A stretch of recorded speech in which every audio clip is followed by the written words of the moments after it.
महालक्ष्म्यष्टकम् स्तोत्रम् यः पठेत् भक्तिमान् नरः सर्वसिद्धिमवाप्नोति राज्यम् प्राप्नोति सर्वदा।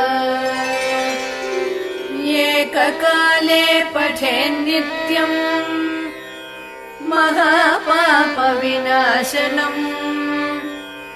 द्विकाले यः पठेन्नित्यम् धनधान्यसमन्वितः